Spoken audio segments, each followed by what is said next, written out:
Hello, everyone. Welcome. What's up, Ryan, Steve, Adam, everyone that is going to be watching at home now or later, people listening later. How you guys doing? Welcome to Hoops Hobby Hangout version number 23. This week, we are excited to talk about some of our collecting history in the 90s, or I guess not necessarily the 90s. I shouldn't make that assumption. Collecting history and how that may have or be currently influencing kind of the way we collect right now. So it's all about kind of how our past collecting history, nostalgia, and all that stuff has turned us into the collectors we are now. As always, if you are interested in hanging out, you're welcome to via Instagram. We are on my Instagram, which is sac.kings.cards. And then we are also on YouTube. And so feel free to join in the chat. And there's a QR code here you can always scan, as well as I'm going to put the link into the chat on YouTube. So lots of that stuff. Please feel free to jump on. We all have a history or a background in collecting, and that have shaped us into the collectors we are today. So it's hopefully a conversation we can all make contributions to. Before we do that, just checking in with everyone. Are you guys all doing good? I know you guys are all in snowy-ish parts of the country. I don't know what the snow situation is like everywhere. Are you guys you're all here, so... Yeah, I think you're the only one on the call that avoided the Arctic air that came through. And Ryan and I were talking about how we were ready for some snow, and I'm sure Adam got a little bit of ice or something that his part of the country wasn't looking forward to. But yeah, there's honestly about 2.5 feet of snow in my front yard right now from the one storm. We got another blizzard coming up, nor'easter rather, coming up the coast. But that's New England for you. I'll take the New England weather over most parts of the country. There's no earthquakes or droughts or forest fires or anything. We just have some winter weather to deal with for a couple weeks out of the year. But yep, making it through just fine. Couple weeks, isn't it like 6 months? Yeah, you would think that. No, the real winter weather is like mid-January up through mid-March. It's like an 8-week span and with like recently, the past few years haven't been that bad, but this year's looking to be like it'll be a long winter. Nice. Well, that's good. Yeah, we basically had 6 inches, I think, maybe 5 to 6. And I get it pretty heavy because I'm in the foothills, but it's all gone on east this year. It's crazy. We've had like 2 big snowstorms, which is crazy to be almost through January and not have a couple feet of snow, accumulated. Yeah, it's funny. I was watching, not by my choice, I despise football, but I was watching the playoff game in Denver, and my sister, I called her and she was like, "Oh yeah, we didn't even know it was snowing until we were watching the playoff game." So yeah, it's been pretty wild. We surprisingly got over a foot in the last week or so, Whoa. Which is a lot for my neck of the woods. We get snow every year, but not usually that kind of quantity at once. Nice. Well, I'm glad you guys are all, at least everything's operating properly. Hello to everyone that's hanging out in the chat, Sean and Mark. And then on Instagram, King Henry and Tutu Sports Cards. I hope you have safe travels over there, Mark and Ithaca. So hopefully everything's all safe there. Before we get into kind of the topic for the day, you guys have any updates or anything you want to share? I got some. You guys are going to laugh at it. It's this 8x10 of Gallinari photo shoot. The reason I got it, though, is I love the auto. So his like full form first and last name. I mean, it's not full first and last name, but he resorted to just DG for Danilo Gallinari after a while. So finding these ones that actually have like his full auto is pretty cool. Like a $5 photo shoot photo. I don't even think it's authenticated or anything, but I don't care. I know it's real. Nobody's faking a $5 Gallinari photo. So that's my he looks so young there. I mean, they always do in their rookie photo shoot, but I mean, he looks like he's 16 years old there. I think they used this photo too for a card. I want to say it was a Topps card. I can't remember what set it was in, but yeah, they used that same photo and one of the releases that year. That what was it? 0809 when he was a rookie. Did you listen to that Gallo interview on the Derek White podcast that I sent you yet? No, I've heard a couple clips. I still haven't found the time to like listen to the full thing. So for those listening, Derek White grew up in Colorado. He has, like every other Rock Us included, has his own podcast now. So he had Gallo on, and they definitely did some full fanboying over Colorado and Denver. And I mean, Gallo truly loves the area. So I sent it to Ryan just so he could sit back and take a little bit of pride in his guy and his hometown. We'll talk about it next week. I've been so busy. I just uploaded last week's episode to YouTube like 45 minutes ago. So. You're fired. Yeah, I'm done. Yeah. I'll kick you off the stage. No, I'm just kidding. Well, yeah, that's awesome. I love getting stuff like that. It's cool. Like, it's cheap. It's cool. Really, like, that was a bold, beautiful auto. So yeah, that's great. You know, I'm probably not going to frame it or anything like that. It'll just stay in the collection, but just, yeah, something cool. I've been trying to go after cheap stuff anymore. Not spend too much on cards and whatnot. So, I mean, other than Jokic, it must be nice then being Nuggets collector, right? Because there's so much cheap out there. Yeah, well, the Tyson Beck stuff dropped today, and I was like, got the early access code because I bought from him before. So he's doing like the Joker. Now he acquired, I think, a game worn jersey. Oh, nice. And yeah, that stuff was way priced out of anything that I'd be comfortable with. Now, given like the current market for Jokic, some of the stuff was okay, but a lot of it seemed like almost secondary prices on the stuff you pay for like Flawless or something for some of the patch autos and whatnot, which I was hoping they come in at like half, but oh well. Yeah, I mean, it's tough. It's tough to because that, I mean, he's popular. His stuff is popular. So, yeah. Now, are they putting him in those as like a Joker themed on the card, or? Yeah, it's kind of cool. It is Joker themed. So some of them have like a half Joker face and a half his face, which I was almost like Two-Face, but with Jokic and the Joker. It's kind of cool. I know you were really into it, Steve. I didn't particularly like those as much, but that's just personal preference. They are pretty cool. And then they have the Joker theme. He signed a couple of them with like the Joker inscription, and they're like tags and that's the little star piece or something of the. Oh yeah, here, Joey's pulling it up so we can check them out. They are pretty cool. What I like about him, Ryan, is just the fact that so I remember reading about it when he during his first wave. So Tyson Beck is an artist from I think it's Australia, New Zealand, and he collaborates with musicians and etc. for custom artwork. And he started doing basketball cards, unlicensed, doing it his own thing. And I remember when he did his first 5-card wave, Jason Tatum had some autos and some custom cards in it. So I read an article about it. It really is a collaboration with the athlete, and the athlete gives like what inspires him as a player. So while like if that was just an AI generated image, I wouldn't. They're kind of busy. I don't love them, but the fact that it's a collaboration and an artist and an athlete work together, and the fact that and he laid so heavily into the Joker theme, and he did it in it's unlicensed, so he's limited. He doesn't have DC, he doesn't have the Nuggets. I think the artistic value of it makes me appreciate the design a little bit more than like if it was just an AI, generated thing or, some, random person just doing it on Photoshop or something. It's so I get why not everybody's into them, but I think the collaboration aspect of it makes them pretty cool. Yeah, I didn't know that. Are you pulling it up, Joey? Oh, did it not come up? Nope, we just see your beautiful face. I saw you trying to pull it up, but I don't think it actually got on the stream. It's not a big deal, but yeah, his cards are pretty cool. Can you see that now or no? I can see it that you joined it, but here, hold on. There we go. Oh yeah, there you go. There we go. Okay. Yeah, so they're pretty cool. I saw recently that they did like maybe it's called a manga or something like that of him as the Joker.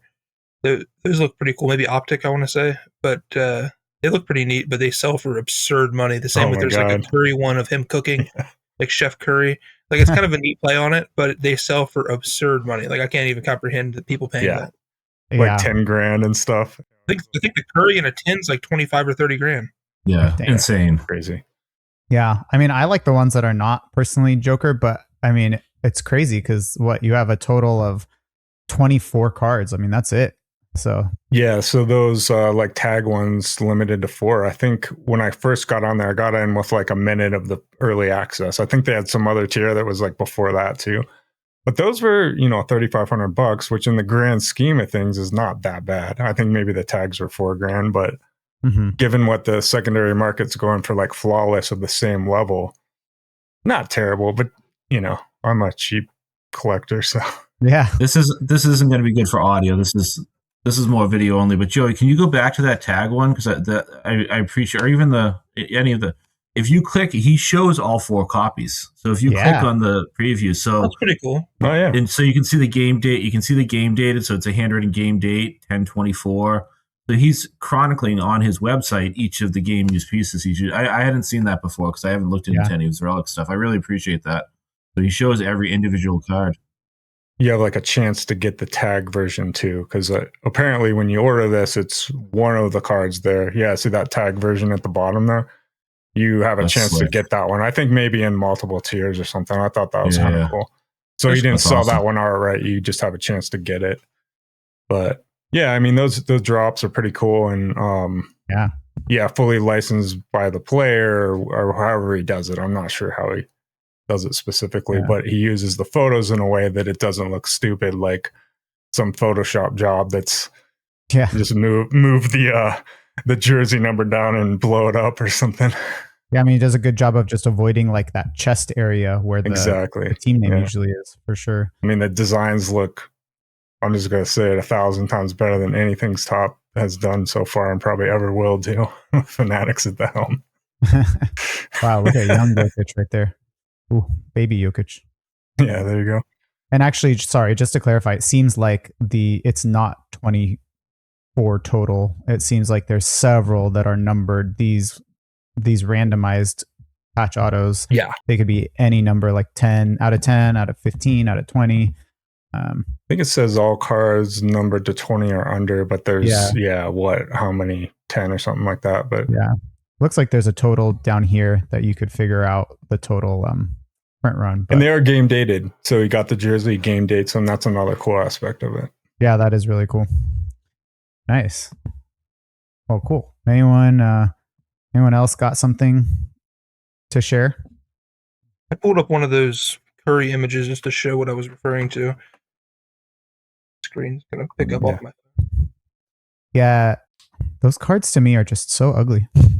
I'm sorry. I think they're kind of neat. I mean, I wouldn't necessarily go chasing them or anything, but I think it's a neat kind of play on the nicknames of people. But I looked up the last sale of one, 42,000 for that. Is unbelievable. That's insane, man. There's a moon only up from here. I think people are thinking they're going to be like the next Kabooms, because that's the hot thing with the younger. I don't know. I wouldn't say younger generation, just kind of like collectors now looking to buy something that's going to be worthwhile. And who knows if that's going to last. I think people are gravitating towards those because they're kind of like the Kabooms in the downtowns. At least that's kind of what I've seen. But who knows? I ain't dropping 40K on something like that. Go for it if you want. Sean, do you want to elaborate? You're hoping for a horse collaboration? And you said it's not a joke. If you want to elaborate.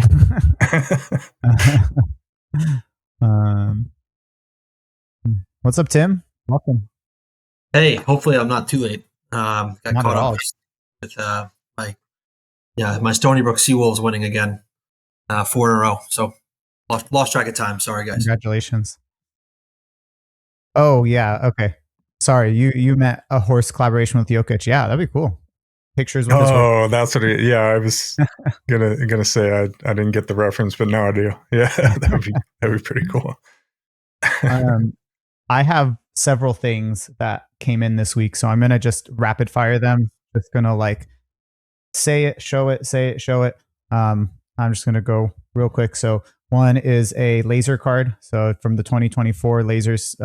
So it's a Keegan Murray. So not the Sabonis, but still a good shot, like the action shot. Red blue. It's out of 15.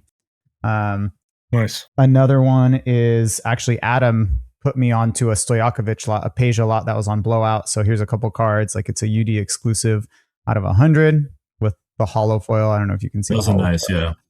That's 04?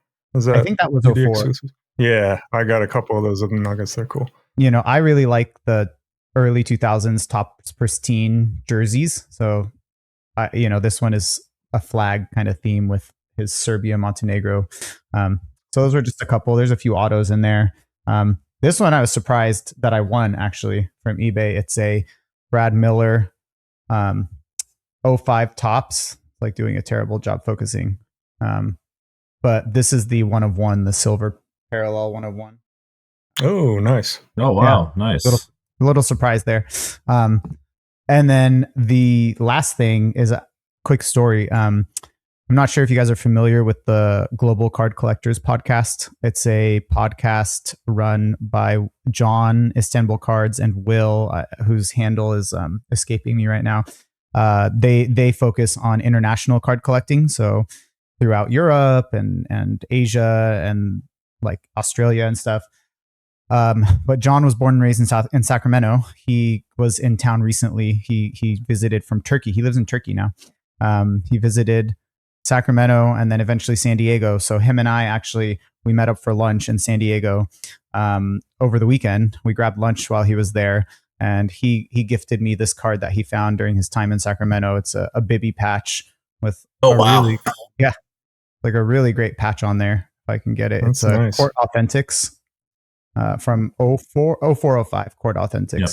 That's a great shot of Bibby too. You don't see many centered of him like that. It's like a portrait shot. Yeah. What's that? What's that number 225? It's numbered to 70. Okay. Crazy. So the That's difference awesome. there with the parallels is the foil. The foil kind of up here is differently colored. So I had a couple parallels. And the foil matches the foil and the serial number on that card, right? Yeah, I think it does. So I'd have to go back and check. And that's how you can tell some of the like the bankruptcy ones that got serial numbered afterwards. Is, if it's the red parallel, it should have red foil in the serial number. If it's the purple parallel, it should have purple's foil in the serial number. There's a lot of those were bankruptcy cards that got stamped afterwards. Doesn't mean they're not legit, but some of the short numbered ones people get a little posed on. Liberal. I'll have to go back and check then. I didn't check on. I'm sure. I'm not. Bibby sells well, but I don't think people are going to fraudulently stamp an out of 70 Bibby card. Oh yeah. No, I don't mean that one. I mean the other ones. But all right, very cool. Well, let's jump in and talk about kind of our topic for today. And I don't know. I mean, as somebody who didn't really collect, I collected most. I mean, I did a little bit of sports cards when I was a kid, but mostly I was doing Pokemon and Yu-Gi-Oh! I think I'd alluded to that previously. So I thought of some things that I wanted to like ask you guys who were collectors in that time. I think I wanted to start because I don't know if you remember, Ryan, that Evan last week was asking you about your history cards. I know you said you started collecting the garbage pail cards when you were younger. Did you get into the history cards when you were older, or was that also like something you got into as a kid? So I think that was Tim. Was that Tim? Sorry, that was asking. Yeah. Sorry. No, it's all good. I did pull some out because I knew we were going to go over it real quick. We don't have to spend a lot of time on it, but I was not collecting them as a kid, but I had probably history buffs in the family, I guess you could say. Like my grandfather was like a huge collector of just all kinds of stuff, like Life magazine, Boy's Life, National Geographic. He had like shelves and shelves of all that stuff, books, everything like that. So I would pick up some of his books. I would pick up some of these old magazines like National Geographic or even Life magazine and kind of ask him about it. So it wasn't really cards back then. It was just like general interest in it. So during the pandemic, when cards went crazy and I couldn't really afford the stuff that I wanted, I started going after some of these card sets. So this is the T68 set that I put together. This is a tobacco card set, but it has a lot of, significant figures from like history, right? So there's like Christopher Columbus, for example. I think that's Geronimo, like the Native American. There's Ben Franklin. I know they have like Lincoln, right? That Henry Hudson's my favorite. Yeah. And so these came out of a product called Royal Bengals cigars. They also made smoking tobacco, or no, I'm sorry, chewing tobacco. So like this back right here, you probably can't see it too well on the camera, but here's your little cigars, and then this back is the panhandle scrap. And I think, that's probably a good page to show because this is the miner's extra. So this is like pouch tobacco. This was like the chewing tobacco, and this was the cigar. So they had the same front, but the back would be based on what product you bought. So that's a 100 card set that came out in 2 different series, and they're relatively affordable. So if you look up Royal Bengals Heroes of History or Men of History, I think was the first one was called. The Heroes of History has like some women in it too. Like that's Molly Pritchard. There's like Betsy Ross in it and stuff like that. The lady that created the first American flag. So it's kind of cool. And it does give a little like blurb about what they did and what was significant about them. So that's kind of the first set that I chased. And then it kind of went off the rails, and I've got all kinds of other weird stuff in here too. This is like another tobacco set. They're like smaller sized, but you got like Mark Twain there and some other people. So that's How just it goes, right? You get sucked in on one thing and you just goes crazy from there. exactly. I'm like, let me save some money and buy some other stuff rather than basketball cards because it went nuts, and then I just spent all kinds of money on that crap. So, but it's kind of interesting because it does tell a story. And while I didn't really collect that as a kid, it was still history as a kid was something I was definitely interested, just almost due to talking to my grandfather and stuff like that, and probably my dad, about different things. So kind of gravitated toward that kind of stuff. To make an odd little connection between tobacco cards that you're talking about, kids collecting. Have I ever told you about the 1950s candy cigarette Disney set? No. So in the 1950s, it was like 1953 or 55. They had in candy cigarette packs, they would put a Disney card just like they did in the 20s and 30s into like the cigarette packs back then. And it's such like a piece of Americana, but like clearly focused on getting kids to learn to stop buying cigarettes at a young age. It's a pretty popular set, and for Disney collectors, it's one of those ones that if you can find the cards in high grades, they have the 7 dwarfs and all the characters from back then. But I just picture like cool. some genius sitting around, post World War II, post Korean War, or whatever, and just being like, we know what's next. We got to start pumping these cigarettes out to kids, and they just recreated the same marketing ploy that they had for real cigarettes back in the 30s with some tobacco cards. They're just candy cigarette cards. That's cool. Ryan, that's an awesome set. I just love it every time you share posts about it. You said you completed it, or? Well, I'm 2 cards away, but one's coming, and the other one is like, it's literally like I just keep passing it, and it's like a $20 card, but I'm trying to get one for 10 or something, I'm just cheap. But it's really close. So I'm curious. I got 2 questions. Yeah. Are your sets like the general cards, not like bigger cards in the set, but the average card is how much you think? I'm wondering. I may want to tackle it one day. Average card probably between $5 and $20. I would bet, just really? depending on condition. Yeah. So it's really not a. That's a little bit. Yeah, it's not a heavily collected set. Like vintage non-sports in general is not either.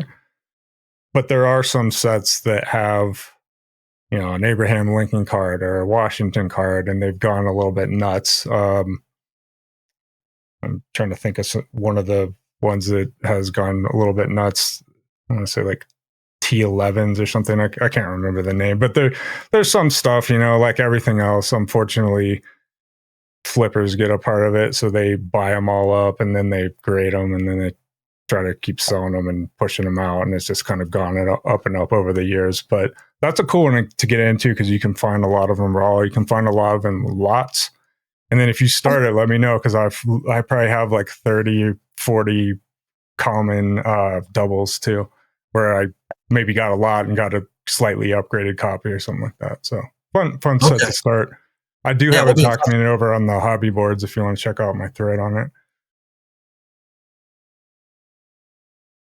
Yeah, you saw me on there today.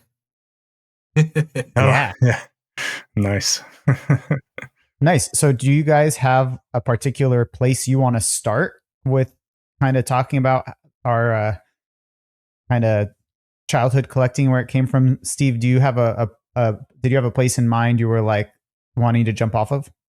Yeah, well, I just like Ryan was talking about his Garbage Pail Kids collection last week, and it just made me realize that we talk about, you hear a lot of times people talking about their hobby origin story and everything, but I just thought it'd be fun to, Ryan went back to what it was like collecting those cards as a kid, and what maybe he made some investments. I don't mean like money monetarily, but like time and organizational investments into getting some of the Chrome cards, as an adult, and not only just the nostalgia factor, but he kind of went back to recollecting that stuff. So, and I also, we're all from different parts of the country, different ages. Adam's the only one without any sign of a receding hairline when he said 90s collectors as kids, because he definitely wasn't a 90s collector typically. But like, so what I was thinking, like, I'm 44 years old. So for me as a kid, I came up in the junk wax era, right? So everything, I grew up, my family introduced me to cards, and then I grew up on the basketball blacktop in the neighborhood. Just hear, like, you used to just hear about iconic cards. So like the kids that were older than me that had like a second year Michael Jordan card, and I can still remember it. He had in this, I don't know, like, this is a binder. I feel like his acrylic screw down was this size, and sitting in the middle of it was a second year Michael Jordan card, and it must have had some oil in it because eventually the card turned black. But you would just hear about like the older kids in the neighborhood that had these like rare cards, or Roger Clemens rookie. And so I just thought maybe, like, we could all share a little bit about what we were collecting back then, how we were collecting, and some of the commonalities. And I know this could throw us down a rabbit hole of Ryan's negative Nancy commentary about cards at gas stations and the overproduction and junk slab era. But like for me, like, most of my cards back, I'd say from the age of like 8 to 15, were either gas station pickups, stopping by local card shops and looking at stuff I couldn't afford and hoping to save up my pennies for like one pack of Skybox Emotion, or God bless my mom, who loved Shop at Home Networks and would get me like box sets of Classic, or she bought me this one hobby box once, probably from Don West. It was a multi-sport Classic product, and it had like Anthony Hardaway, Drew Bledsoe, like in their final year of their collegiate program. And I would just like sit and open it up and tear through it. At one point, she bought me a box set of 91 Courtside, and I pulled my first ever on-card auto. This is a player named Cedric Lewis, played for Maryland. Don't know who he is. I've had this card in this top loader ever since. This is actually a pretty popular set. It was highlighted by Larry Johnson. There's a UNLV Larry Johnson auto in this set. And I want to say there's also a Vets version of this. Like, there might be a Bill Walton auto, maybe even a Larry Bird. I could be misspoken on that one. But that's my first ever on-card auto. I used to think, like, if you think back to the early 90s, you didn't know what you were collecting, and we all thought we were going to be rich, right? So I have, still in the same top loader, I have a promo card of Larry Bird that I pulled out of a VHS tape. But of course, I kept in the cellophane package, because if it's in its original condition, then clearly that's going to be worth money someday, right? With a nice little jewel shamrock that I stuck on the top loader. Back then, redemption sets were real popular. So if you want to be grossed out, look at these top loaders. And I didn't grow up in a house that smoked. I've never smoked. This is just natural aging, fine bourbon aging here. This is a collector's choice redemption set, draft picks redemption set. These were really popular back in the day. You could get like all-star redemption sets. This is the top 10 draft picks, and probably my most despised draft pick, RIP, is Eric Montross. Great UNLV player. He was not the player the Celtics needed at the time, and then he ended up being a bust anyways. But I was really just like a local kid, just collecting with no real vision. You were watching ESPN highlights, trying to figure out who you liked. The Celtics were hot garbage back then, so I was collecting a lot of San Antonio Spurs, who were sort of my secondary team. I saw a meme the other day that if you were a kid in the 90s and you didn't have a team to collect, you collected the Seattle Mariners and the Charlotte Hornets. that was so true for me because Alonzo Mourning was my rookie. Right. But the last thing I'll say is I do have with me the first insert set I ever completed. And sorry, I'm just sort of padding here while I find it in a binder. So the first insert set I ever completed was, and I'll show you the Celtics card in it. And I traded for all these cards. And this was like, I felt mature at the time. Like I was in the neighborhood, we were grinding away. So in 94, 95 Flair, and I started on it because Dominique Wilkins had a Celtics card in it. Just such a 90s card right here. Just a 6-card insert set called Superstars. I'm sure I was looking at the Beckett odds of this stuff. But this was the first ever insert set that start to finish, I identified it, I had the Beckett, I checked them off, and I went through the neighborhoods for probably took me like a year and a half or so to trade for all of these. I'm sure they weren't hard to pull, but back then we weren't ripping boxes. We were ripping a pack or two at a time, and your buddy down the street might, rip a pack or two at a time, and you would try and get the key rookies and trade for stuff. So I don't know, just the way Ryan was talking last week just made me want to go down nostalgia lane a little bit and then see, if anybody that hangs out with us or any of you guys have similar stories about what life was like as you collecting young versions of you were collecting cards or what drew you into the card collecting, space. Yeah, I was going to actually ask, like, I know we're not all necessarily junk wax kids or whatever, but I think, I hear stories from back in those days when like parents were hoping they would hold like boxes of 1990 Skybox or whatever, and then hoping that it would like pay for their retirement or whatever. Yeah, exactly. There you go.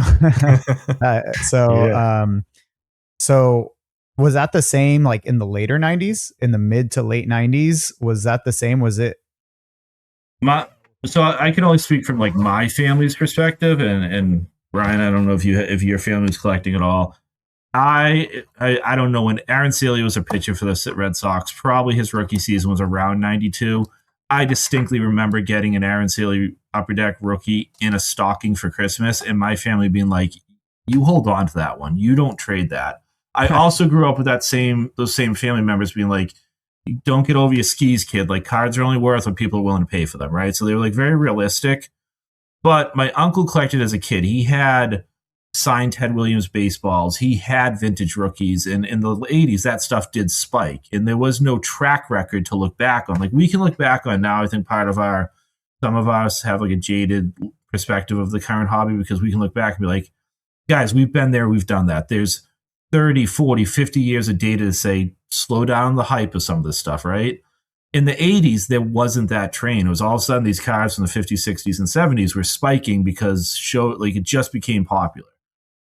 So my family was both ways about it.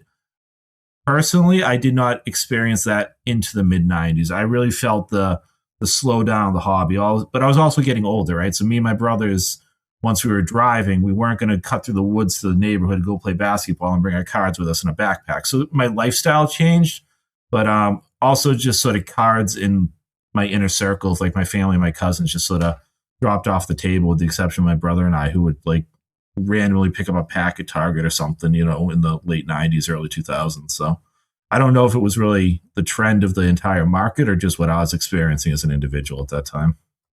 I'd chime in here and just say that I had a similar experience where anywhere you go, like a shop, and I can't really remember going to shows, but I remember going to like card shops and comic shops. And everything then was like, yeah, buy this. It's going to be worth a bunch of money. And I do remember people like buying full boxes just to keep, like 90 Skybox or something. Oh yeah, this stuff's going to be worth a ton, in 20 years, and I can put my kids through college and stuff like that. We all saw how that turned out. And I do see a similar trend nowadays, but back then it was just so much base cards. It was like your sets were just all base cards. And it really wasn't until like the late 90s where they actually started producing some of the more rare, like serial numbered cards or like the stuff that people go after today. But for me, it was always just about having fun. And so I could kind of segue, if you guys are cool with it, into some of my stuff if you want. Let's hear it. Started collecting baseball cards. That was like the first thing I'd collected after, like I mentioned last week, like garbage pail kid cards. But a big thing for me, and you can see some of my Boston lineage coming through, Steve, is I saved a bunch of my tickets from like going to Red Sox games and stuff. That's awesome, man. I like that wasn't even on my radar back then. Yeah. So like, That's so cool. I got a bunch of Red Sox. My family is actually a lot of them are from Cincinnati. So I went to a bunch of Reds games as well. Here's some like cards I stuck in there for whatever reason. But yeah, that's really when I transitioned out of Garbage Pail Kids cards into like, real cards. Not necessarily because I still collect Garbage Pail Kids cards, so I can't trash it too hard. I did go after a lot of baseball stuff. So this is like a big binder, just probably a lot of my cards from when I was a kid. Pete Rose. My dad actually went to school with Pete Rose. So cool. I want to say he's got some autographs or something in a binder, him. So I collected him a bit back in the day. And these are just like players, we got Kyle Ripken, King Griffey Jr., obviously. People are super hyped on him. That was your investment card, right? If you pulled one of those, you'd want to keep on a hold of it because it's going to be worth a ton of money. Nolan Ryan, so this is like kind of how I started getting into cards, because in the late 80s, basketball really wasn't a big thing. You had 86 Fleer, but it wasn't really that hot at the time. And then I would say basketball didn't even really get hot until like the early 90s, especially 92 with Shaq. That was like a huge year for basketball. That's probably when I got into basketball, was around the finest Shaq era. Yeah, when the finest stuff started coming out. So just to go into basketball just a little bit, this is a pull from when I was a kid. So this is the 93 Scoring Kings Jordan. Awesome. This was in a screw down for a very long time. And I only submitted cards once, and I submitted to the Beckett through like a breaker that I got involved with, like a local breaker to Denver back in mid 2010s. And so I submitted that with him, and I didn't know anything about grading. I thought, oh man, this thing's going to get a high grade. And it would have if it wasn't in a screw down, because it's got a big crease through the middle. It's a surface crease, but I don't know if it shows up on camera, but there's this line running through right here. You guys can see it at all. Maybe right there, you can see it. Mm-hmm. And it's surface, so it doesn't go through the card. It's not like bent or anything, but it's definitely from that big screw down that I had it in. So still got an 8, huh? Yeah, still got an 8 somehow. Who knows? But yeah, that's kind of one I had when I was a kid. And then I've showed these off before, but these giant player binders. It's actually from our Instagram photo today. This is a ridiculous sized player binder, but it's got Jordan and Magic Johnson and Robert Parrish. Just all the players that I collected back then. That was when I first got back into collecting again in the 2010s. I just took all my bins of crap and threw them in here and sorted through them and just had a really good time. So that's where a lot of my childhood stuff ended up. I'm impressed that you held on to it, because I was going through some of my old binders today, and I've got a couple of I still have a couple of just like binded up factory sets that my mom got me, and I still have a couple of like the baseball, like Upper Deck every year. I mean, most companies did, but every year they must have been I had 3 brothers, so they must have been like buy 1 get 3 free or something. She would always get us the Upper Deck base sets that never had the SP cards. It never had the Jordan card or any of like the variations. It just had the base set. So I still have those stacked up in the corner of a closet somewhere. But I did clear out a lot of like my like hoops base sets and stuff that I would have collected as a kid. I just got rid of them when I moved. I didn't keep all of it. It was too much stuff. Part of the goal with that was actually to downsize like 3 to 4 giant bands of cards. Yeah. So I was like, we can't keep having these in the garage or like moving with them and having to lug them everywhere. So part of that whole effort of organizing them was to actually downsize the ridiculous amount of cards I just had from when I was a kid. It was not only my cards, but my brother's cards as well. So, right. Yeah, probably threw out, oh man, like 5-6 big ass trash bags full of stuff. Wow.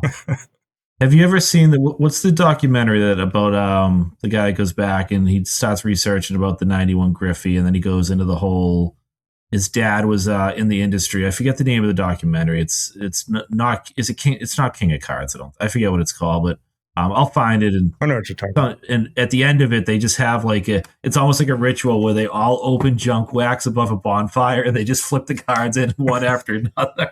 It's like it That's just awesome. really hits home for me because it's like there was just so much of that stuff. We all, if we collected back then, we all had. I remember my brother was renovating his basement, and he had like all of our old childhood like dressers and stuff down in one room, and he opened all the drawers. That's where he had stuffed all his cards when he became an adult. So he literally had like what used to be my underwear drawer just full of cardboard. And then he like opened the next one where would have been t-shirts just full of cardboard. And yeah, we've all been there, Ryan, for sure. Yep. Ryan, I love the mention of your grandfather as a big inspiration into how you kind of had a collector's or grew a collector's eye, and you kind of got that gene. Maybe like when it's the rest of your guys' turns, you can mention like who specifically was it that made you get that itch in the beginning for whatever you collected. But if I can maybe segue into mine, my brother Michael, big brother Michael, I'm one of 8 kids by the way, and my older brother Michael was the one who was really into collecting. My dad, I don't think, has owned anything he would qualify as a thing in his life. My mom kind of had that collecting gene a little bit, and then my brother Michael did, and he passed it down to me. Stuff like Pokemon cards, definitely baseball. I think that was probably the biggest in the beginning. And I only really got out of baseball 2 years ago before I got married. And I kind of transitioned to basketball, and I don't have much of my baseball collection anymore. But so I'm just bringing up some memories of back then, like riding your bike to Main Street and using whatever quarters and coins you can find around the house when I'm like 10 years old and get as many packs as I can. My parents would be nice and take me sometimes, mainly my mom. But my brother Michael was such a big inspiration to me, and he always had this much cooler, many more years to it binder that he would carry around. And this was the late 90s, early 2000s. So when I was just learning about these guys, and I only really knew Derek Jeter and McGuire and Sosa and Bonds, when I would see holographics of those in his binder, it would be so cool, and I wanted to get what he had. The main card, I think, to me was like me and my other brothers wanted it so bad, but he would never give it up, would be Metal Universe 1999, Bernie Williams. I love the Metal Universe 98 and 99 in particular. But that's definitely by far like the white whale card of collecting when I was a kid, because my brothers didn't have it and only he did. So in my case, if you guys see when I post sometimes on my page, I do have a few baseball cards, and this is definitely right up on top. It's today only worth $5 or so, but to us back then it was worth everything, and we just couldn't get our hands on it because he was the only one.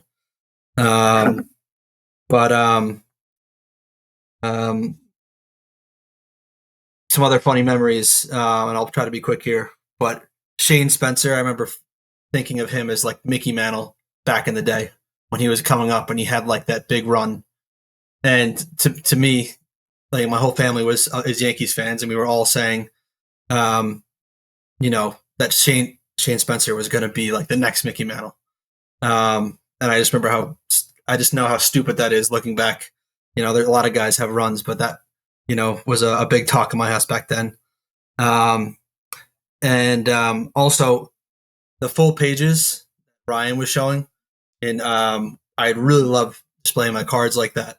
And it was because of my brother, but mainly from the store I had growing up in Roslyn, New York. It's called Bookmarks. No one here is probably familiar with Long Island, but he's the only place I've ever been to that have full page binders of like 3 or 4 guys, and he had maybe like 300 stars. And you would have them around the perimeter of the store. So I would go in and kind of flip through them. And to see like a full page of Randy Johnsons when I only have like 2 Randy Johnsons back then, and he had all the shiny ones and all the different sets that I never see packs of because you'd only see Upper Deck and Topps Base basically at the stationery store in town.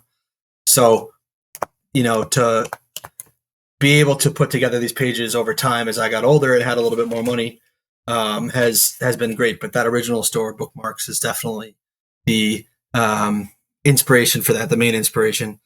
And my prized possession when I was 12 was a piece of Mickey Mantle's bat in 2007 Topps. It was 107, I think, the number on his back. He wore 7, right? I wouldn't be able to tell you. Oh yeah, Steve's saying yeah. Yeah. Yep. Great Seinfeld reference. That was my prized possession back then. And when I started pulling stuff that was actually numbered, I remember feeling like, this is amazing. And I just kept collecting ever since. But two other things. I miss the stats on the back of cards. Baseball cards still has them, but basketball cards needs it. How expensive is it really? Come on. How expensive is it to put those back there? You're fanatics. I'm sure cost is not the issue. So what's the issue? Effort. I feel like it's effort. Find space in the back of a card for LeBron James's 23 years of stats. Make it fit. I mean, we used to see Julio Franco and all these other guys. Now they made it fit, especially in 2004 in that era in baseball. They would put so many years on. But I just feel like they could totally do that.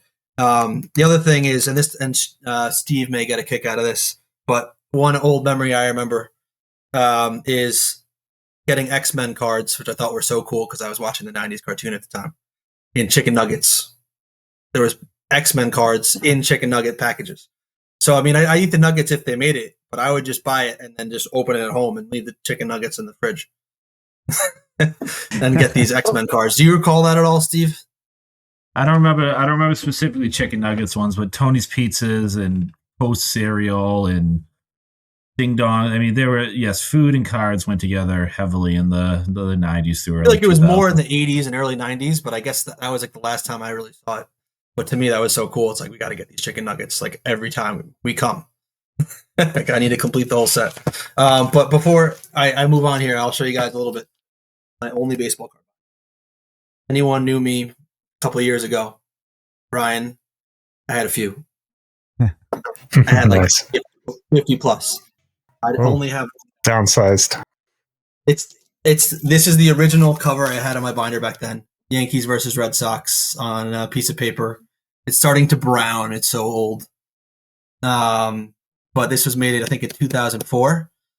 And I still have it's in good condition, the binder. Seams are very good. And these need to be updated, as you can see. The numbers on, I think it's Cy Young's MVPs, the stats, and World Series wins. Yeah, they need to be updated a little bit, more so for the Red Sox. But just to show you guys a couple pages, I tried to keep just the cards from back then when I was collecting with my older brother, who no longer collects at all. So like early 2000s. And I added a couple things that would have looked nice in that one. But I still have some full player pages. Wade Boggs on the Yankees. Yeah, awesome. Huge Wade Boggs guy. Lots of other Yankees full pages. Clemens, El Duque, huge. Derek Jeter, of course. That 2000 set. That was like the beginning for me. Like contemporarily. Unbelievable set. Bunch of other Yankees. Tino, A-Rod, Rivera. But I definitely wanted to keep players on other teams too, like the Devil Rays, Wade Boggs. There's something about the old guy with 3,000 hits that was just so like prestigious to me back then. And plenty others like Gary Sheffield. I may not have them on every team anymore. But I do have probably 40 pages of some of my favorite guys. Here's a Astros autograph of Carlos Beltran. Didn't see many of those.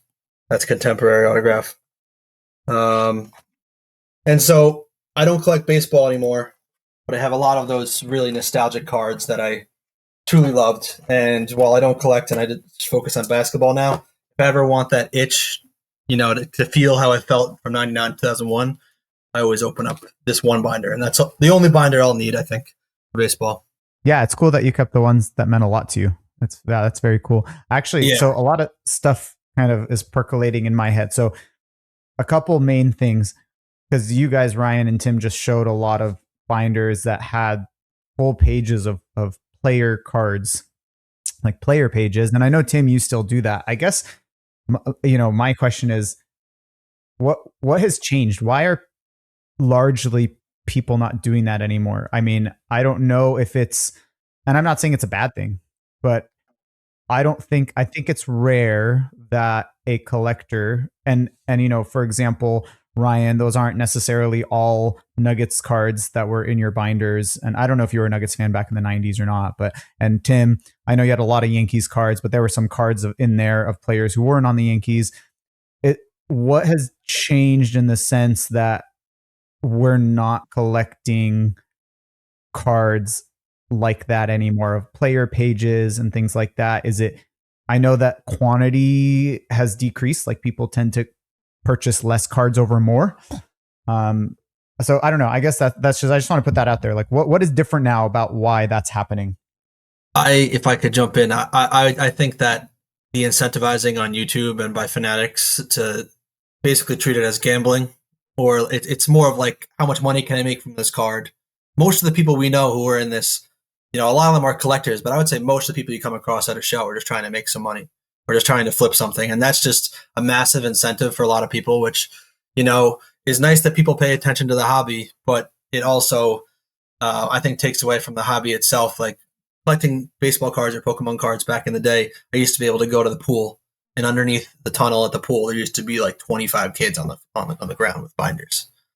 Everyone knew a place like that in the late 90s and early 90s. I wasn't there, early 2000s. And nowadays it's like meet up with people to do a specific transaction, or you meet up with people at a store, for the purpose of buying and selling, which is good.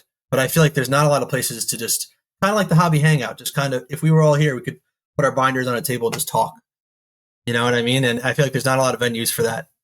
And that's one of the reasons why I really like Hobby Hangout. You kind of just really enjoy the hobby with real collectors. We like to make money sometimes, but I think at the same time, you can tell everyone here really has a huge passion for what they do. And it's not just, let me buy this and, I could sell this at a certain point. I mean, I'd like to hear from Adam in a second about like what it was like for him getting in it and like what his childhood collecting was. But I think when you talk about differences in collecting styles, Joey, from like our childhood and putting together pages and binders and stuff, you also didn't have, like, I just went to ComC, so it's not even close to a full checklist, and there's 357 different Derek White Celtics cards, right? So just the sheer quantity of, so if I want something, I can't look at all that. So my collecting now, even if I was a kid, is going to be to get like a couple that I like. Whereas back in the 90s, if I wanted a Dominique Wilkins card, because all of a sudden he's coming from another team and is going to be an all-star for a couple of years in the team and blah, blah, blah, there's one or two cool inserts. Maybe I go back and I want to see, like, can I find a show his 86 rookie, et cetera, et cetera. There just wasn't, even though there was competition because there was more options, and there just wasn't the abundance of different cards to chase. And maybe you sought after saving up your pennies to go get a base studio portrait style card, I don't even know what they're called, or a refractor, or a Skybox Emotion base card. It just was such a different atmosphere. And yes, there's all the negative stuff that, Tim was talking about and Abra's saying very appropriately in the chat right now about the monopolies and all that other stuff. But it was just a different environment too. There's competition, but there was competition while also not having 10,000 cards of a player per year in a checklist, right? Your Beckett covered a decade and a half in a magazine, right? If you were to print out a checklist just for 24, 25 basketball cards, it would be Santa's list of the, naughty and good kids rolling down the street forever. So I just think it's tough to, just like in sports, it's tough to compare eras. I think in collecting it is too. It's not only are we, adults now versus kids, but it's just the money was different. The approach was different. The online access didn't exist, et cetera, et cetera. one thing, and then I'll throw it to you, Adam, that I I think that you're right, Steve, but I think that if anything, that could just open things up for us to make our page and binder player collecting even more robust, right? I mean, you have so many options that you get to pick what actually appeals to you aesthetically, in terms of photography, in terms of the design, in terms of the back, in terms of the design elements and things like that. I mean, like, Tim, and you can speak to this. I mean, you have players modern and from the 90s and whatever that you make pages of. And I'm sure some of the ultra modern people, you have to decide between, like Steve was saying, 300, 400, 1,000 different unique cards to choose from to put into a 9-page binder sheet. But isn't that great that you get to sift through all that and say, okay, I have so many options. I'm going to love 9 of them. I just got to find the 9 I love. Exactly. Like, to me, like, I'm not rushing like I did with baseball. I would get like 16 full pages a month, and now I get like 4. You know what I mean? Yeah. So like, but each page, like today I did Kelvin Cato, and it's like, it's like my museum, my gallery. We're at Kelvin Cato. Next week, we're at Tyreek Evans, or we're at Craig Elo, and you get to find, in your opinion, the 9 coolest Craig Elos you find. And I think that that's a fun process. And even for the little guys like Kelvin Cato or Dwayne Coswell, shout out to the Kings. Yeah. Sorry, you know what I mean? Like, and they had 500 blocks. So they're in the club. Yeah. But I think just you'll never see a Dwayne Coswell or a Kelvin Cato post. And I it's cool to dive into their journey more, in detail. And a lot of times I don't know, all of it. You know what I mean? I have a good idea of most players, but then you learn different things. There's different stories. Like, you hear about Chris Mills going in front of a bus, and after getting in a fight with someone with his car, he pulled out in front of a bus and demanded that they were, that the person in the team bus get out and fight. You read about stories like that, and I think that that's cool to, if I can include any cool tidbits, I learn about them, and so people can learn with me. I think it's fun. So it's definitely fun to put a 9-page together. Yeah, I love that background that you put into things. And I think that your point about social media I think that your point about not being able to hang out with your buddies in town and like pull out your binders and look through them, that being replaced by sharing your cards with on social media is a great point. I mean, it's just not sexy to put up that cool 50-cent insert or whatever base card, because that's just, nobody cares about that. Like, you want to see the cool autographs or patches or unique stuff, and that's what people are going to react to and respond to. So I think that's a great point. I think that does kind of lean towards or lean against collecting in that same way. Again, not that that's a bad thing. I just think it's an interesting thing. But anyway, Adam, I know we're like right here. You've been so patient, and at the very end here, I've got a minute and a half. I'm just kidding. I'll give you 2. Where are you at? What was your, like, where do you feel like you fit in with all this, or bringing something else up? Like, what are your thoughts? Obviously, I'm much younger than most of you. Ouch. I don't know. I forget how old Tim is, but we're probably pretty similar. I was born in 94, but I didn't really get into sports cards until a little later. So I feel like a lot of the maybe camaraderie or youthfulness of the hobby I spent like you did with Pokemon or Yu-Gi-Oh! And things like that. And even like to touch on what Ryan was talking about last week, they re-releases of like Wacky Packages and Garbage Pail Kids around that, I don't know, 2004, maybe 5 range, something like that. I remember buying those. So like all the time I would feel like kind of all the periods you guys have talked about, I spent kind of avoiding sports cards and buying non-sports or TCG type stuff. So a lot of my kind of upbringing or origin would be around that. I didn't really get into the sports side of things until probably late 05, maybe early 06, something like that. And my grandmother gave me some Pete Rose cards, almost identical binder to what Ryan was showing earlier. It had a countless amount of like 87 tops with like the wood border, and like 86, the black and white borders, and like those types of cards. And that was kind of intriguing to me because she thought they were cool. She had them since then. And obviously Pete Rose in Cincinnati, and I live in Kentucky, but a stone's throw from Cincinnati. The Reds are a big deal. Kentucky basketball is a big deal. The NBA is irrelevant. I don't truly, until I got to become almost an adult, I didn't even meet NBA fans around this area. It's all college basketball. Like the Pacers are 2 hours away, and I've never once met a Pacer fan, I don't think. So it's just funny. The sports environment of this area is very much Cincinnati Reds and NCAA college basketball. Whether it's I always wondered why an NBA team wouldn't work over there. yeah, I mean we've had options for sure, but yeah, it's all basketball's huge, but it's all basically kind of stemming around NCAA. But for me, I got into sports earlier. Nobody in my family is really super into sports other than my grandmother. She was into them, and I got into sports, but never did the cards. I don't know why it didn't click earlier, but it never did. So I never messed with them. Probably because all my friends were still doing the Pokemon, Yu-Gi-Oh, and that was more than just collecting them. You could play with them and do more with it. So at that age, it was probably more important to me to do that. But I was always into sports since probably 99-ish. I became a sports fan. Bengals, Celtics, Reds, all in that same time period. Still the teams I root for now, but like I said, sports in this area is directly like Kentucky Wildcats and Bengals, so it's complete Reds, Bengals, so it's very different than what I collect in terms of Celtics or basketball, NBA. But yeah, I started out with some of that 80s stuff that my grandmother had given me, and I bought some base Topps packs. I didn't really pull out anything, unfortunately, but it all stemmed from there. Some of the older guys from that kind of stuff. That's kind of where my interest lied, was with the legends and stuff from that point on. Yeah, I'd things that agree come with to mind, Kentucky. Oh, Yeah. sorry. No, I was just going to say two things that come to mind. One, just to be a wise ass, is so your grandmother gave you the cards that I was originally collecting as a kid. Well, my grandmother was born during the Depression, so she was No, much for older sure. than me, But Steve. just when you said, like, I was like, yeah, I was opening packs of those wood boarded cards. Like, Sure. but it's interesting because I am a bit older than you, and I was, in high school and college when you're talking about the time you were collecting with your friends. And when I was the same age you would have been at that point, it was all ESPN and sports highlights, and then in The Simpsons and stuff. But going to school, and that was what school was about. So then it carried over into what we were doing with our money as paper boys and stuff.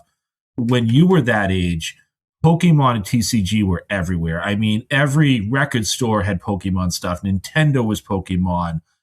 The first premium packs I ever saw someone buy were not sports cards. I mean, other than like Skybox Emotion, they were $40 packs of Magic the Gathering. That my friend, his father gave him a $100 bill for his birthday present. He went straight to the mall and he bought 2 premium packs of TCG. So I was at the back end of that, but having brothers that are younger, that's what your childhood was as far as the pop culture influence. And then they had collectibles that aligned with that. So while it's very different, it's also in some regards, very similar too, as far as, what you were doing socially, and then having a market to kind of go out and collect. And like you said, it was more interactive. You weren't just trading the stuff, you were playing and video games and all that other stuff. So it was just interesting as you were talking. I was thinking about the parallels, not only the differences. Yeah, it's definitely different than like for sports, and you guys had a limited amount of access to anything beyond the sporting side of it. There wasn't a trading card game when you were that age. Right. And for me, like there was games you could play like on a video game level. There was the TCG itself. There were TV shows. Like there was all of it interactive with that kind of audience. So it kind of was more captivating as a kid. So almost all of my youthful interactions of cards or collectibles is around those types of things. By the time I started doing sports, people were starting to kind of pivot off into different things. And I knew people over the course of time, obviously, that did buy sports cards, but it was never that community aspect that I felt as a youthful child with TCG. Has nostalgia bit you yet? I know you're almost a completist sometimes, so you might want to stay away from some of that stuff, but have you gone back and wanted to get like any of your favorite cards or any of your favorite games or anything like that? I've looked at some like buying like the sealed games or something, just have a few games that I thought were cool back in the day. But I actually still have pretty much all the stuff from when I was a kid. I haven't been able to find some of the Pokemon stuff, but the later Yu-Gi-Oh ones I found during COVID in a box in my basement. So I still have like Tim showed some last week, but like the Dark Magician Girl, Blue Eyes White Dragon, like all that that kind of stuff I found in a drawer in a kind of a tub. I don't know, 4 or 5 years ago. And then I found some of the Pokemon stuff, but I remember having more than what I found. So I don't know if at some point I traded Pokemon for Yu-Gi-Oh! Or what exactly the lineage there was, but I found some, but definitely not the full collection. That's cool. Yeah, it's interesting because I feel like, and I think Tim, did you also said that you collected Pokemon and Yu-Gi-Oh as a kid too? Oh yes, heavy. Yeah, it's like everything you guys talked about. I think Ryan and Steve, I completely agree. It's like the trading, the pulling out your cards and like playing with them or whatever. You know, I'm sure you guys. Playing like the DS games or like the Oh regular yeah, advanced games, like, and then there's the show. Everything was so immersive. You know, it wasn't Yeah. just you watch the game; you could play it whenever. You know, you don't have to wait till 8 p.m. to watch the Yankees. Like you could. All the kids were bringing these to school, to the pool, to the park. You know, and it really was just a scene back then. And Mhm. you know, of its own right. You know, baseball had its scene, but this was really just so popular with everyone our age. Anyone born in the mid, you know, to late '90s, like really was just fully immersed in the prime of Pokemon and Yu-Gi-Oh. Yeah, no, totally. It's like every day after school, I'd come home and watch Yu-Gi-Oh on TV, right? I mean, it's just the way it was for sure. Saturday mornings, 11 o'clock. Saturday. Oh yeah, absolutely. Yeah. Yeah. But there's one more thing that I think had come up that I wanted to ask about, and I think you guys had mentioned, Steve and Ryan, that like during the junk wax era and in the late 80s, early 90s, everyone was like, you know, Steve, you mentioned that rookie card that you got that your family told you to keep safe because so that when it got really valuable, it could pay your way through college or whatever. And you guys mentioned that stuff. And Ryan, you alluded to how it seems very similar to the way things are today. And that's kind of what I wanted to ask about. It's like, are we people think back on the 80s and 90s as like a time of a better time in collecting? Are we that different now than we were back then? I Yeah. mean, We are. It's in some regards you can look at the mass reproduction of it all, except my Alex Rodriguez Electric Diamond short print rookie was never ever going to sell for $10,000. But Adam can just find a random insert that legitimately sold for $42,000. So the back then, and this is going to be such an old guy uphill yelling at kids to not get off his lawn, but the money didn't drive it back then, even though it did. There were shady deals at shows and people would take advantage of each other, but the money just didn't flow like it did now. And there wasn't the marketing thing. So the reason some of the stuff is people look back on those things that they couldn't get back then, the PMGs, the autographics, etc., is the nostalgia and there's money. I can now buy that. I want to go buy it. I want that sealed box. I want that card I couldn't get. We're not going to see that. Now, these cards are, people think they're alternative assets. They're putting money. But what we were getting back then to hold on to was never, there was no track record of those cards at, you know, our poor kid level of like, we're just buying packs at a gas station, you know, selling. And people talk about even the people that were buying Exquisite when it dropped in 0304 at $500 a pack and it didn't jump. What's happening now, and whether it's market manipulation or the gambling aspect, is so vastly different, even though on the surface it looks like more mass production, low quality. You know, now it's slab everything too. That didn't exist back then. So there is the volume that could be considered junk wax, except this stuff's not selling at junk wax prices. Like this stuff is getting bought up by breakers. It's getting ripped through. It's getting flipped. There's fraudulent sales of it that can be tracked in a, you know, pseudo marketplace. So I think it's a lot more concerning, to be honest with you. You know what I mean? I'm sure there's people that lost their shirt back in the 90s. But the money that's flowing right now is much different. It just creates a whole different, in my opinion. Yeah, like Aber's calling it the hyperinflated junk wax era. Like this money that's in it, it makes it a whole different stratosphere of, and people aren't going to look back and be like, oh, I could never get that Chef Curry magnet. They're going to forget these cards existed because there's a million different shiny, weird AI stuff out there right now. Whereas back then, like if you knew that a Jordan PMG existed, it's because everybody talked about it and you never saw it. Now everybody sees these things, and there's actually probably more supply than there is demand.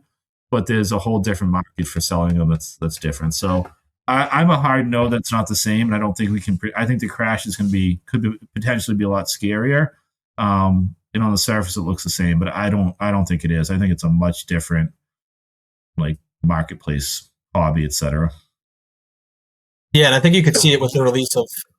I think you could see it with the release of Midnight. Like, I think we were all disappointed with Topps Chrome. I was trying to make the most I can do with it, but it was an ugly set. It wasn't a very memorable set, other than some rookies. You know what I mean?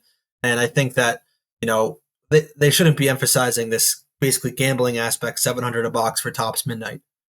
You know what I mean? They should be pushing out Stadium Club. They should be pushing out Finest or Bowman Chrome, like some cards that can make this year memorable. Instead, they go for that pretty much right away.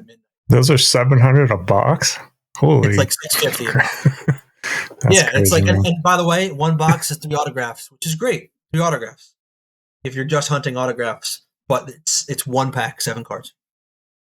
Yeah, it seems to be very focused on autographs. Right. I personally don't like the design. I think they kind of look ugly. But if you're an autograph chaser, it's cool, but not for $700, man. That's crazy. Yeah, I thought I can get some singles, but I don't know if I'll be able to, because it's just like there's 7 cards in a box. Wait a couple years, man. You'll be able to get them. Yeah, exactly. It'll come down eventually. Yeah. I mean, if you guys are appalled at 700, hold on. I'm going to interrupt here because Abby, $700 a box, and did you just say 7 cards? You heard me. That's crazy. $100 a card, and if you wow, what are the chances you're gonna? Good for people. Not only just meet the threshold of $700 breaking. I don't think people are going to be dying for Midnight. Wow, and that's probably just like a mid-tier product. Wow. You know what I mean? Maybe there might be 1 or 2 inserts I'd love to get my hands on, but it's like it's not a good looking set. There's too much going on. That's insane. They're already flipping for more than the drop price too. A guy that I work with always is looking for the next scheme, and he bought 5 boxes for, I think it was $700 each, and flipped them for $5,000. Oh yeah, so $1,000 a box. I think it was Topps Chrome Sapphire sold for $1,000 a box at the release, and I think they're reselling for $5,000. Yeah, cases are 50,000 of that. Yeah, 30 cards of Topps Chrome for $1,000. Wow. Crash is going to be scary, guys. That's all I got to say about it. When this stuff crashes, people are going to lose their shirts, and they have.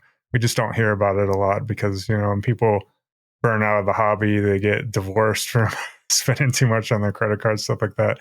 They're out, man. They're not going to tell you the story. We're going to hear, unfortunately, a lot more of that. You do hear it occasionally, and it's just a scary time.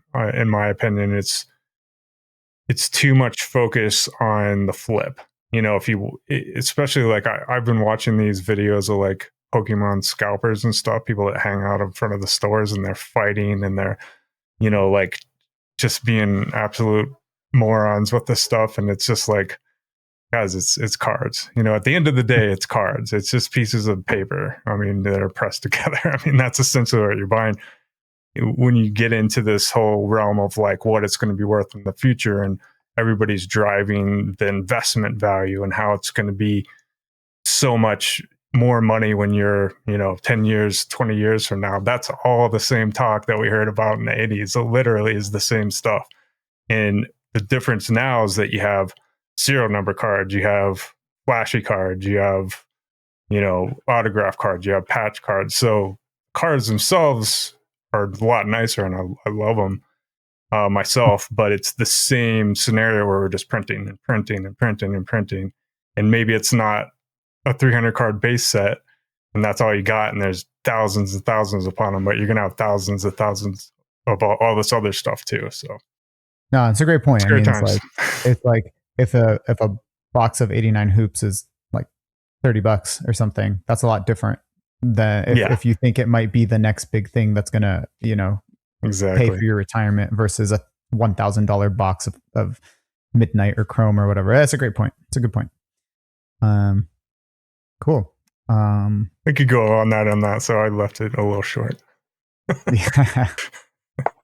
Yeah, I mean, I'm sure we could, but we don't want to just scream at clouds right now. So yeah, but try to end it on a positive note. Yeah, I think this was a fun chat, and I hope you guys kind of enjoyed it, because at the end of the day, I hope that we influence people to just like collecting for collecting.